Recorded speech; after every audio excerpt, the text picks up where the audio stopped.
the chase and the hunt, and I set the pace when I'm running. So another day in the shop. We put some, we're putting a system in a boat. And we did one yesterday, just like this. Same setup. Pretty impressive. I never realized like marine gear would be this loud. Then again, it's like in the wide open, but really it sounded good. Impressed me. All DS18, little 600 2-channel. But yeah, other than that, I have nothing. Yeah, this is what we're doing today.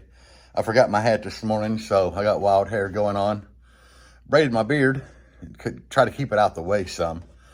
But these boats have these like I use in my Jeep, the aux beam switch panel. They kind of have a variation of that, so it's pretty easy to pull your remote turn on and everything. One marine battery, but cutting the aluminum's the pain in the ass part. I got to install this amp in this cubby hole on that side wall over there, and it's a pain in the butt for me to climb my big ass in that hole to mount it. Yeah, I got to get like one arm in there to hold it, one to drill the hole, then put the screw in. It's totally a pain in the butt. But other than that, I got this. And we're done with the boat.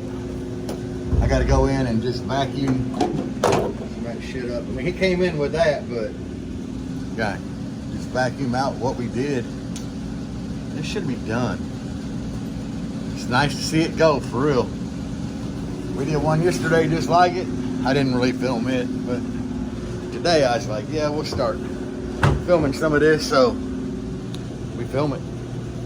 But yeah, we get to work. So yesterday we cut that out.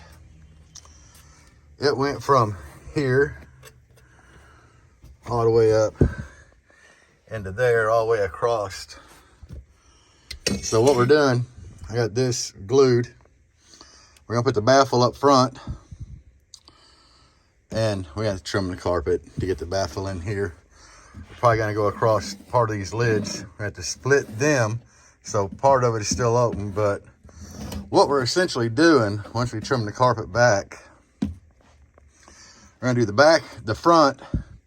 We're gonna make some sideboards to go into hither, like right into this. And that's all we need, is the back, the sides, and the front. And we're just gonna start putting fiberglass resin down, and some of that old mat right there, thick as shit, and do 4/8 in here. Yeah, it's a fun one. And we measured everything out, and there's so much room under this back seat once you take that big metal brace out, that believe it or not, there's a ton of room, because this is leaving room for a enclosure top to go on right here. So yeah, once you fiberglass everything, we got to wait on this to dry so we can actually staple the chop mat to it all the way around, and then you can just go ham putting everything in. But that's what we're currently doing. Not a whole lot of progress. I get the power wire kind of ran. I got the old power wire out.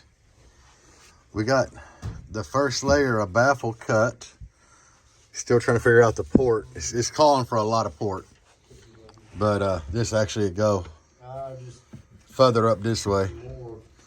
And then we got another layer of baffle cut. But Dustin's tinting, so he can't really cut wood in here when he's tinting. But I'll probably end this video here and pick up later with another video with more progress on this thing.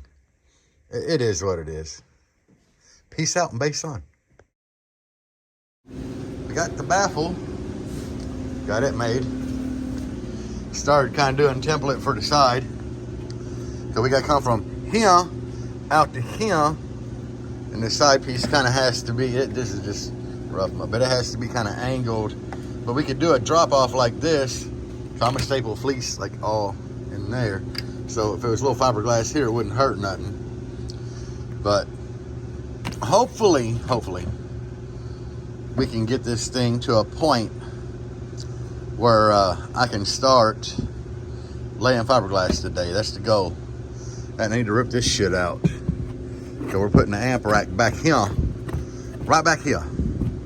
So I can start pulling this shit apart. There we go. This fucking shit. Anyway, yeah, I'm gonna get to work. This is tight, but it fit. It's very tight. This damn near touching, but not quite. So we got 2 amps in. Now I gotta put some deadener in here. And we still gotta find that angle, but he's in here busy with that truck. We can't really cut wood in here because it's a tent shop. Because every time we cut wood, we have to like vacuum it up and everything. So it is what it is, guys. But anyway, I'm gonna get some deadener in here. Okay, so I got the kill mat in here.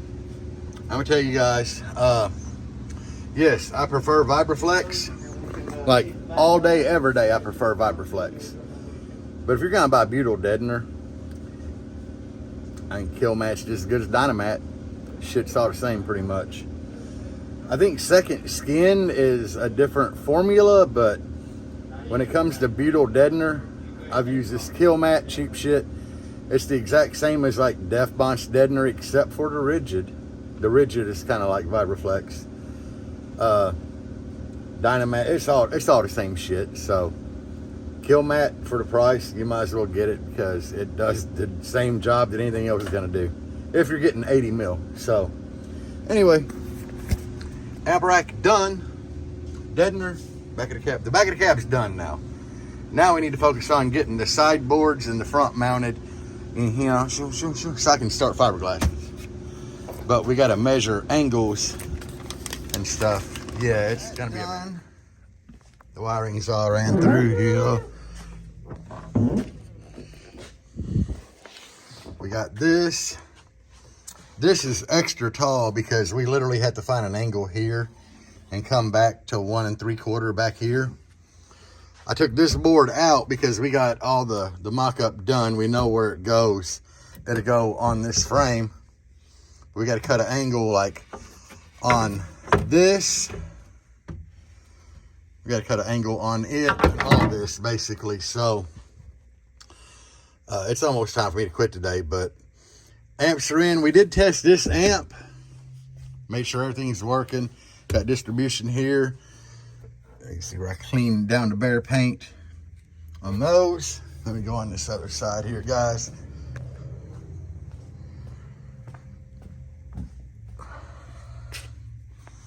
So, got wire harness coming out of here, all neat. I still got to zip tie all this and clean that up, but we ain't got sub amp hooked up yet. So yeah, everything's golden for the most part. Yeah, I don't know what else to tell y'all. That's pretty much it. I don't even know if I'm working tomorrow. Deb's got an appointment in the morning that I'm taking her to. So I don't know what time I'm gonna get done, if I'm gonna be done in time to come work on this, because tomorrow's Friday. So I don't know, guys. But I've been working on that like all day and running the wire. I had to take the dash apart to get the end dash out to swap out RCAs because he had short ones in there and I needed long ones in there. But it's been a busy week.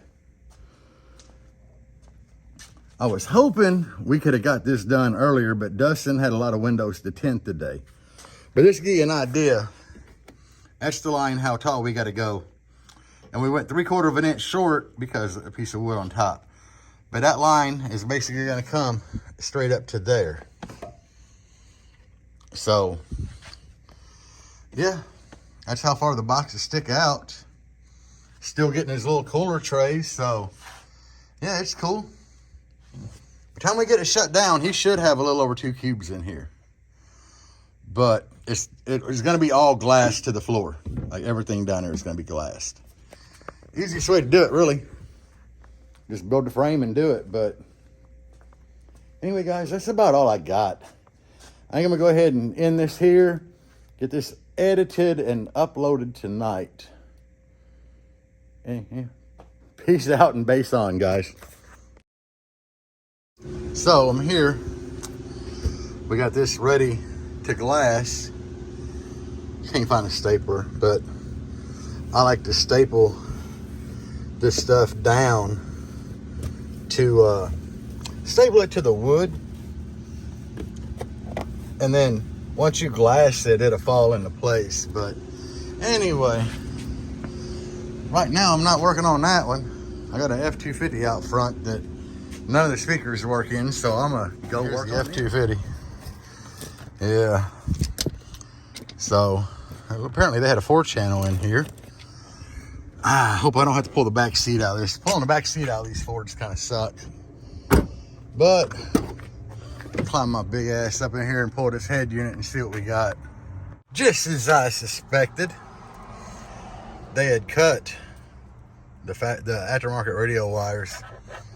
They actually cut them off of the damn factory plug, which sucks. Cause it's so much easier to use like a radio wiring harness adapter, and they're cheap. I mean, who can't afford like $7 on Amazon? But I got to cut these wires loose that were added and find out. I mean, they got them labeled, kinda. I mean, right front, so that's good.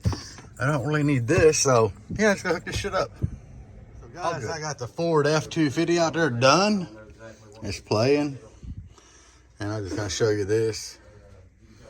We got this all resined. There's over a gallon of resin in here, and this stuff is over that thick. Like, we just kept layering and layering.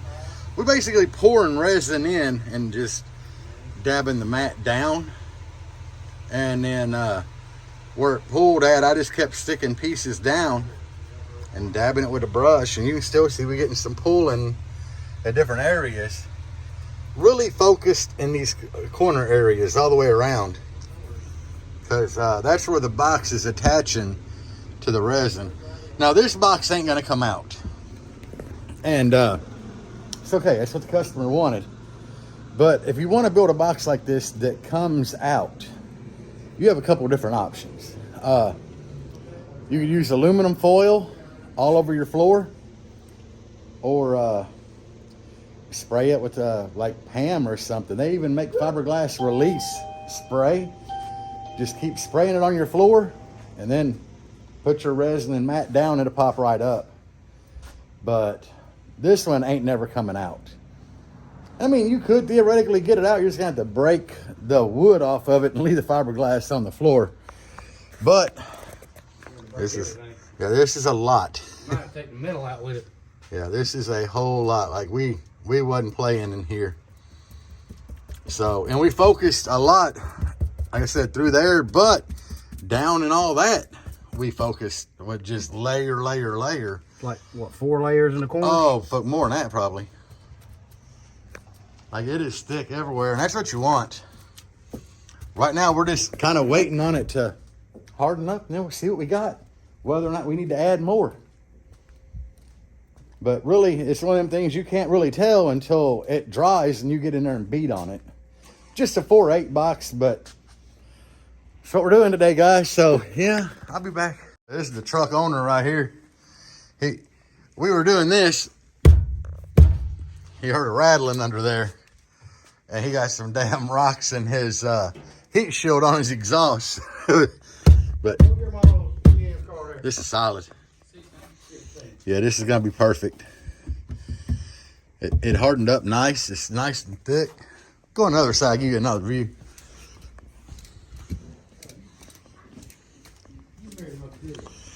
So right here. Yeah. What we got to do now is we got to calculate the front port. We're gonna make it on the lid, cause we don't have enough depth and it gets skinny back here. We gotta bring that port into about right here and angle it across the whole back, so it's gonna be a T-shaped port.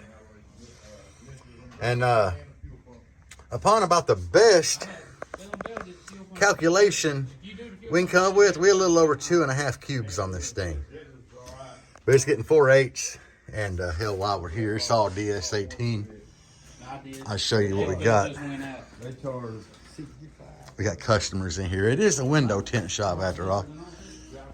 But here one of the little 8s going in this thing. It's a pretty monstrous little 8.